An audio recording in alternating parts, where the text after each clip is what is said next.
नमस्कार, मैं हूं आपके साथ अभिषेक कुंडी।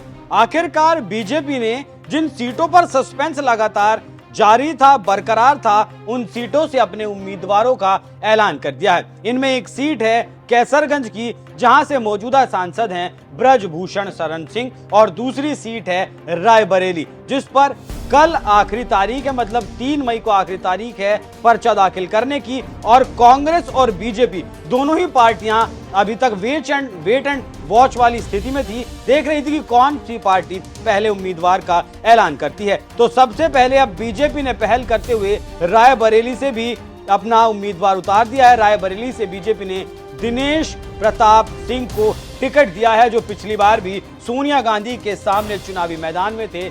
2019 के चुनाव में सोनिया गांधी दिनेश प्रताप सिंह से तकरीबन 1,67,000 वोटों से चुनाव जीतने में कामयाब रही थी। लेकिन इस बार सोनिया गांधी राजस्थान से राज्यसभा पहुंच चुकी हैं और रायबरेली की सीट खाली है। हालांकि लंबे वक्त से गांधी परिवार में यह घमासान चल रहा था कि गांधी परिवार का कोई सदस्य ही रायबरेली सीट से चुनाव लड़े, और अभी तक कांग्रेस पार्टी ने रायबरेली और अमेठी दोनों ही सीटों से किसी के भी नाम का ऐलान नहीं किया है। लेकिन अब जब बीजेपी ने अपने कैंडिडेट का नाम सामने रख दिया है, तो हो सकता है अब जल्द ही कांग्रेस की तरफ से भी चुनाव का जो उम्मीदवार है रायबरेली और अमेठी में जिसे उम्मीदवार उतारना है, उनके नामों का ऐलान कर दिया जाए। वहीं दूसरी तरफ कैसरगंज की सीट है, जिस पर लंबे वक्त से विवाद चल रहा था कि कैसरगंज से कहा जा रहा था कि ब्रजभूषण शरण सिंह का टिकट बीजेपी इस बार काट सकती है, और जैसी खबरें थी हुआ भी वैसा ही। बीजेपी ने ब्रजभूषण सिंह का टिकट काट दिया है और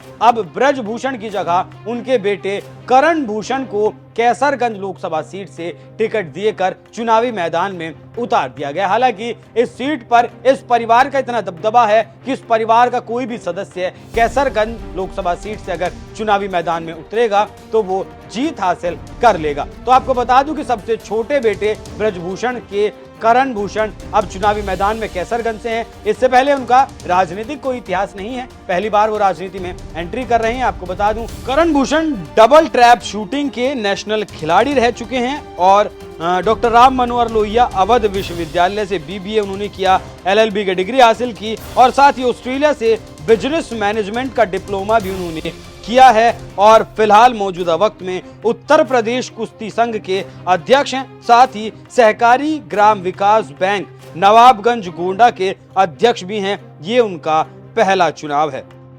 तो जो खबरें थी, जो अटकलों का बाजार गर्म था, जिस तरीके से कहा जा रहा था कि कैसरगंज से ब्रजभूषण का टिकट काट दिया जाएगा, तो हुआ भी वैसा ही। ब्रजभूषण सिंह का टिकट काट दिया गया है, लेकिन करण भूषण, उनके जो छोटे बेटे हैं, उन्हें कैसरगंज से जो है टिकट दिया गया, चुनावी मैदान में उतारा गया है। वहीं रायबरेली की सीट पर भी बीजेपी ने अपने पत्ते खोल दिए हैं और दिनेश प्रताप सिंह को चुनावी मैदान में उतार दिया। अब देखना होगा कि रायबरेली और अमेठी दोनों सीटों पर गांधी परिवार किसे चुनावी मैदान में उतारता है।